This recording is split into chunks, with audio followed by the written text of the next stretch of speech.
আসসালামু আলাইকুম। আজকে আমি বিভিন্ন প্রতিযোগিতামূলক পরীক্ষায় আসার মতো একটি অত্যন্ত গুরুত্বপূর্ণ একটা প্রবলেম সলভ করব। একটি গাণিতিক প্রবলেম। এটা হচ্ছে শতকরা রিলেটেড একটি প্রবলেম বা পার্সেন্টেজ আমরা যাকে বলি। তো প্রবলেমটা হলো, এখানে আমি লিখেছি যে জাহিদ সাহেবের বেতন 10% কমানোর পর হ্রাসকৃত বেতন 10% বাড়ানো হলো। অর্থাৎ প্রথমে জাহিদ সাহেবের বেতন 10% কমানো হলো, তারপর আবার 10% বাড়ানো হলো। এখন বলা হয়েছে যে ফলে তার কতটুকু ক্ষতি হলো। তো আপাত দৃষ্টিতে আমাদের মনে হবে যে যেহেতু 10% কমানো হয়েছে, আবার পরবর্তীতে 10% বাড়ানো হয়েছে, তাই আপাত দৃষ্টিতে আমাদের মনে হবে যে এখানে জাহিদ সাহেবের লাভ বা ক্ষতি কিছুই হয় নাই। অর্থাৎ পূর্বে যা ছিল পরবর্তী আবার তাই হয়ে গেছে। কিন্তু বাস্তবে তা না। এখানে মূলত তার কিছু ক্ষতি হয়। আমরা সেই ক্ষতির পরিমাণটাই বের করব। তো আমরা সমাধান করি। যেখানে অপশন রয়েছে 0%, 1%, 5%, 10% এবং কোনোটি নয়। অর্থাৎ এগুলোর মধ্যে কোনটি সঠিক হবে আমরা সেটাই বের করব। তো এখানে যেহেতু বলা আছে যে জাহিদ সাহেবের বেতন 10% কমানোর পর হ্রাসকৃত বেতন 10% বাড়ানো হলো। যেহেতু প্রথমে 10% কমানো হয়েছে, তাই আমরা অঙ্কের সুবিধার্থে প্রথমে ধরে নিব যে জাহিদ সাহেবের বেতন 100 টাকা ছিল। প্রথমে 100 টাকা ছিল। 100 টাকা ধরলে আমাদের এই ম্যাথটা করা সহজ হবে, যেহেতু শতকরা পার্সেন্টেজ। তাই আমরা প্রথমে ধরে নিব যে জাহিদ সাহেবের বেতন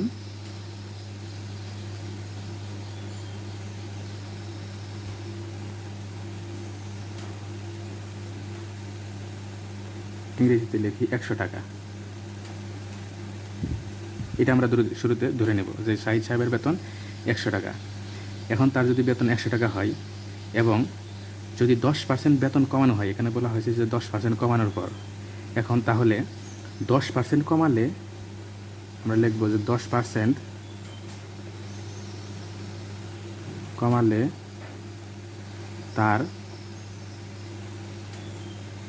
বেতন হবে। আচ্ছা, আগে ছিল 100 টাকা, এখন যদি 10% কমানো হয়, 100-র 10% হলো 10, 100-র 10% হলো 10, তাই আমরা 100 থেকে 10 বিয়োগ করব। এত টাকা। তাহলে 10% কমালে তার বেতন হবে এত টাকা। এটাকে আমরা লিখতে পারি যে 90 টাকা। এটাকে আমরা 90 টাকা লিখতে পারি। অর্থাৎ জাহিদ সাহেবের বেতন যদি 100 টাকা হয় এবং 10% যদি কমানো হয়, তাহলে তার বেতন হয়ে যায় 90 টাকা। আবার আমরা ধরব, আবার এই বেতন এখন আবার বলছে যে হ্রাসকৃত বেতন 10% বাড়ানো হলো। অর্থাৎ 10% কমানোর পরে 90 টাকা হলো, এখন আবার 10% বাড়ানো হলো। এখন এই বেতন যদি 10% বাড়ানো হয়, অর্থাৎ এখান থেকে যদি আবার 10% বাড়ানো হয়, তাহলে কি হবে? তাহলে এই বেতন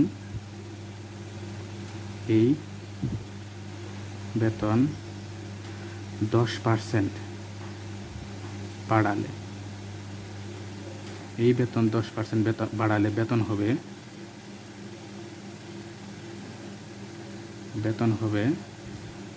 90 প্লাস 10, সরি, এটা হবে 90 প্লাস 10% বাড়ানো হলো। 90-এর 10% বলা হয়েছে যে হ্রাসকৃত বেতন 10% বাড়ানো হলো, তাহলে 90-এর 10%, তাহলে 90 যোগ 90-এর 10%, তাহলে কি হবে? 90 যোগ 90-এর 10%, 90 এর থাকলে গুণ 10%, মানে 10/100। তাহলে কি হবে? তাহলে হবে 90 যোগ, এখানে 2 শূন্য, এই শূন্য কাটা যাবে, তাহলে হবে 9, তাহলে হয়ে যায় 99, তার মানে 99 টাকা। তাহলে এখন এখন কি হবে, তাহলে তার পূর্বের বেতন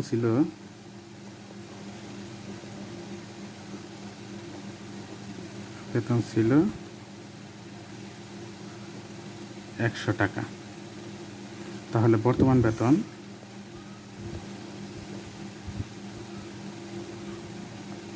বেতন ৯৯ টাকা। তাহলে যেহেতু কমছে তাই এটা বিয়োগ করলে ক্ষতি বেরো, সুতরাং ক্ষতি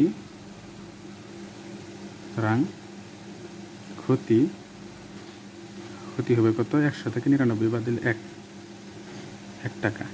এখন এই পূর্বের বেতন ছিল ১০০ টাকা, এই সংখ্যাটি ১০০ এর কত পার্সেন্ট, তার মানে ক্ষতি হইতেছে ১০০ টাকা, ক্ষতি হইতেছে ১ টাকা।